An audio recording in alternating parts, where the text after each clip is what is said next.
Hi అండి, welcome to my channel. మీకు ఈరోజు ఒక కొత్త వంటకం చూపెడతానండి. కిచిడి ఎలా తయారు చేయాలో మీకు ఈ వీడియోలో చూపెడతానండి. ముందుగా స్టవ్ వెలిగించి బాండాలి పెట్టండి. బాండాలి వేడి అయిన తరువాత ఇందులో కొంచెం నెయ్యి వేయండి. నెయ్యి వేసిన తరువాత కొంచెం ఆయిల్ కూడా వేయాలి. ఆయిల్ వేసిన తర్వాత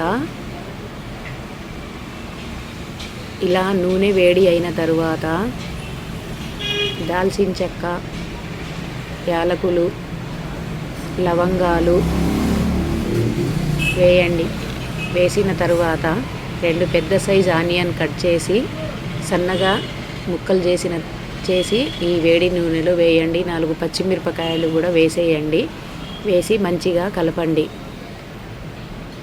ఇలా కలిపిన తరువాత ఉల్లిగడ్డలు కొంచెము దోరగా వేయించండి. ఇప్పుడు 2 పెద్ద సైజు టమాటాలు తీసుకొని చిన్న చిన్న ముక్కలుగా కట్ చేయండి. కట్ చేసిన టమాటా ముక్కలు ఇందులో వేయండి. వేసిన తరువాత ఒకసారి కలిపేయండి. ఒకసారి కలిపి లో ఫ్లేమ్లో ఉంచే ఈ వంట చేయండి. ఇప్పుడు మూత వేయండి. ఇప్పుడు మూత తీసి టమాటాలు మగ్గినా లేదా అని చూడండి. టమాటాలు దోరగా వేయించుకున్న తరువాత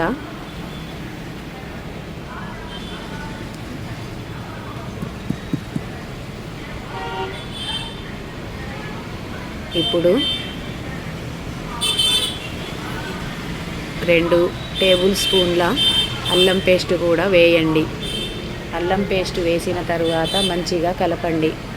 ఇలా కలిపిన తర్వాత అల్లం పేస్టు టమాటాలు వాసన పోయే వరకు ఉడకనివ్వండి. లో ఫ్లేమ్లో పెట్టి చేయండి.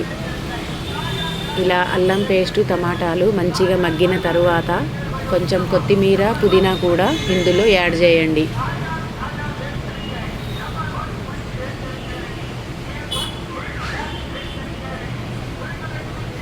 కొత్తిమీర, పుదీనా వేసిన తర్వాత కొత్తిమీర, పుదీనా కొంచెము మగ్గనివ్వండి. ఇలా మగ్గిన తర్వాత ఇందులో సరిపడ వాటర్ వేయండి.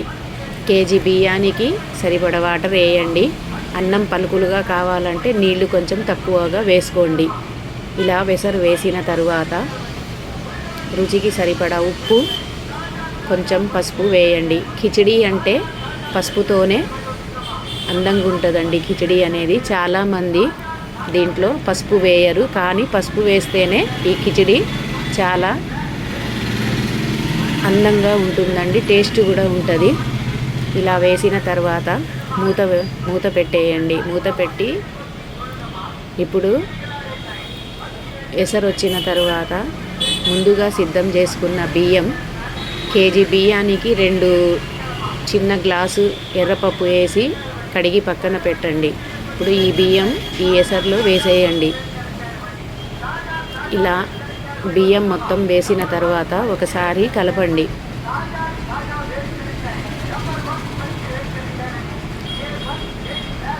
ఈ కిచిడి చాలా బాగుంటుందండి. దీంట్లో నువ్వుల పులుసు చేసుకుంటే ఇంకా రుచిగా ఉంటుందండి. నేను నువ్వుల పులుసు ఎలా చేయాలి అనేది ఇంతకుముందే ఒక వీడియోలో పోస్ట్ చేశానండి. ఈ కిచిడిలో నువ్వుల పులుసు చాలా రుచిగా ఉంటుందండి. లేకపోతే గోంగూర పచ్చడి కూడా బాగుంటుందండి. 2 ట్రై చేయండి. మీరు కూడా తప్పకుండా ఈ కిచిడి ట్రై చేయండి. నచ్చితే లైక్ చేయండి, షేర్ చేయండి. మీ ఒక్క లైక్ వల్ల మా వీడియో చాలామందికి పోస్ట్ అవుతుందండి. ఇలా కిచిడీని ఇలా తయారు చేయండి. లో ఫ్లేమ్లో ఉంచే చేయాలండి. ఇలా చేసిన తరువాత ఇప్పుడు ఒక 15 నిమిషాలు, 20 నిమిషాల దాకా 10-15 నిమిషాల దాకా లో ఫ్లేమ్లో ఉంచేయండి. ఇంతేనండి, కిచిడి అయిపోయింది. తయారు చేయడం చాలా ఈజీ అండి. చిన్న పిల్లలకి తయారు చేసి పెట్టండి, చాలా ఇష్టంతో తింటారు. తప్పకుండా ట్రై చేయండి.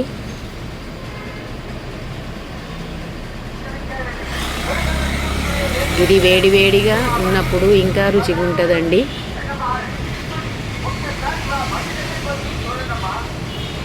చూడండి, నువ్వుల పులుసు కిచిడి రెడీ. తప్పకుండా ట్రై చేయండి.